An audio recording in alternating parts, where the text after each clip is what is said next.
गुरु और शिष्य की कहानी है। एक गुरु थे और एक शिष्य था। बहुत सेवा करता था। गुरुदेव के बहुत अपने तन मन से शिष्य सेवा करता था, लेकिन शिष्य मंद बुद्धि का था। और शिष्यों ने गुरुदेव का सेवा करते हुए और गुरुदेव को शरणागति में रहकर विद्या अध्ययन करते थे। और शिष्य सभी शिष्यों को दीक्षा दिए, लेकिन उस मंद बुद्धि वाले शिष्य को गुरुदेव ने दीक्षा नहीं दिया। शिष्य के मन में आ रहा है कि मैं भी दीक्षा ले लूं, मैं भी दीक्षा ले लूं, लेकिन गुरुदेव दीक्षा ना दे रहे हैं। मन में विचार कर रहे हैं कि दीक्षा का पालन करेगा या नहीं करेगा तो आगे चलकर बड़ा दिक्कत होगी, परेशानी हो जाएगी, उसको भी होगा, मुझे भी होगा। लेकिन शिष्य ऐसा था, भावुक था, उसके मन में बार बार आता था कि मुझे दीक्षा लेना है, दीक्षा लेना है। बार बार गुरुदेव से कहता था, गुरुदेव मुझे दीक्षा दीजिए, मुझे दीक्षा दीजिए। गुरुदेव ने किसी न किसी बात में टाल देते थे, लेकिन शिष्य माना नहीं।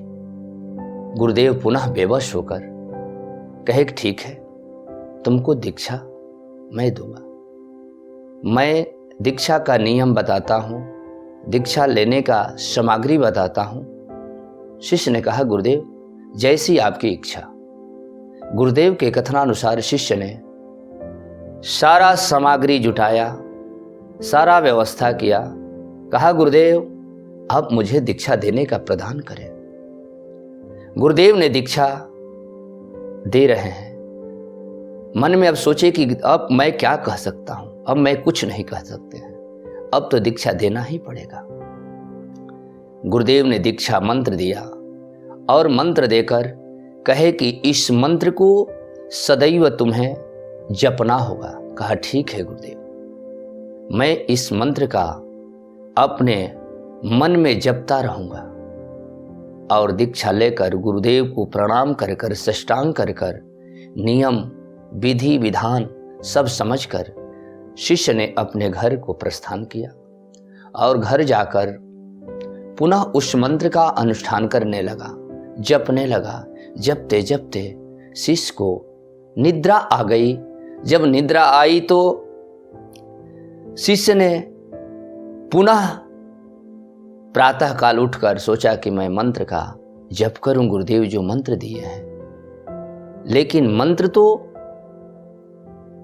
शिष्य भूल गया। जब भूल गया तो पुनः दिमाग में आया कि ये मंत्र कोई दूसरा नहीं बता सकता है, गुरुदेव के सिवा कोई नहीं बताएगा। शिष्य अपने घर से दौड़ते दौड़ते गुरुदेव के घर गया और कहा, गुरुदेव संध्या इत्यादि पूजन कर कर अपने घर से निकल रहे थे। तब तक कहा, गुरुदेव गुरुदेव। अब गुरुदेव जा रहे हैं, इशारा कर रहे हैं, लेकिन शिष्य मान नहीं रहा है। शिष्य उनके पीछे पीछे जा रहा है। जब गुरुदेव को थोड़ा गुस्सा आया तो गुस्सा में बोले, क्या कह रहे हैं कि है सारे की। जब है सारे की सुन लिया, शिष्य ने सोचा कि गुरुदेव ने मंत्र बता दिए और उसी मंत्र को लेकर चला गया और अपने मन में है सारे की जपता रहा। जपते जपते गुरुदेव की निष्ठा चरण सीमा पर उस निष्ठा प्रदान किया। और करने के बाद एक दिन ऐसा समय आया कि गुरुदेव के पास कहीं से आमंत्रण आया। उस आमंत्रण को ले जाने के लिए कोई नहीं दिख रहा था। मन में विचार कि वही शिष्य जा सकता है जो मुझसे दीक्षा लेने आया था। और उस शिष्य को बुलाए। शिष्य आया, गुरुदेव को चरणों में साष्टांग प्रणाम किया और प्रणाम कर कर बोला कि गुरुदेव आज्ञा दीजिए। गुरुदेव ने कहा कि शिष्य आज काशी नरेश राजा के घर से निमंत्रण आया है, मैं अस्वस्थ हूं। इस निमंत्रण को लेकर तुझे जाना है। कैसे जाओगे? गंगा पार करना है, नाव भी नहीं है, कोई व्यवस्था नहीं है। कहे कि शिष्य ने कहा कि गुरुदेव है सारी की किस दिन काम आएगा? गुरुदेव अपने मन में फिर सोचने लगा कि मेरा शिष्य मंद बुद्धि वाला, इसका भी अभी तक बुद्धि अच्छा नहीं हुआ। लेकिन गुरुदेव मन में ही सोचा कि ठीक है, जैसे भी तुम जाओ। और शिष्य ने लेकर तैयार हुआ और गंगा के तट पर गया, अपने अंग प्रोक्षणी को बिछा दिया, उसी अंग प्रोक्षणी में बैठ गया और है सारे की कहते हुए, गुरु के ध्यान करते हुए, गुरु मंत्र को जपते हुए शिष्य ने उस पार चला गया और निमंत्रण में शामिल हुआ। अब पुनः उसी समय लौटकर उसी प्रकार पुनः शिष्य गंगा पार कर गुरुदेव के पास आया। कहा, गुरुदेव मैं राजन के घर गया और राजन के घर से वापस भी आ गया, ये आपके लिए चीज दिए हैं, इसको स्वीकार करें। गुरुदेव ने मन में विचार करने लगा कि इसके अंदर बहुत बड़ा भाव है। गुरुदेव को मन में बड़ा कष्ट हुआ कि इस शिष्य के साथ मैंने बहुत गलत किया, ऐसे मुझे नहीं करना चाहिए।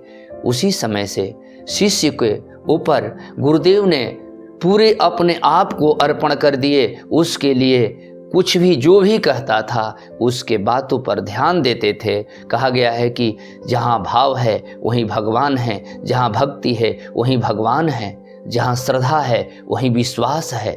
उसी प्रकार भक्ति भाव और श्रद्धा के साथ गुरुदेव के चरणों में लगा और गुरुदेव की ऐसी कृपा हुई उस शिष्य पर कि सबसे बड़ा विद्वान, धनवान, जशस्वान, गुणवान वो शिष्य निकला। इसलिए कि गुरु की कृपा जैसे भी हो, गुरु किसी प्रकार अपने शिष्य के ऊपर थोड़ा भी ध्यान दे दे तो उस शिष्य का सारा कष्ट दूर हो जाएगा। लेकिन शिष्य भी गुरु के प्रति उसको भाव, भक्ति, श्रद्धा, विश्वास के साथ रहना चाहिए। ऐसे गुरु और शिष्य की मर्यादा को निभाने वाला ही अपने सफलता को प्राप्त करता है। जय श्री कृष्णा।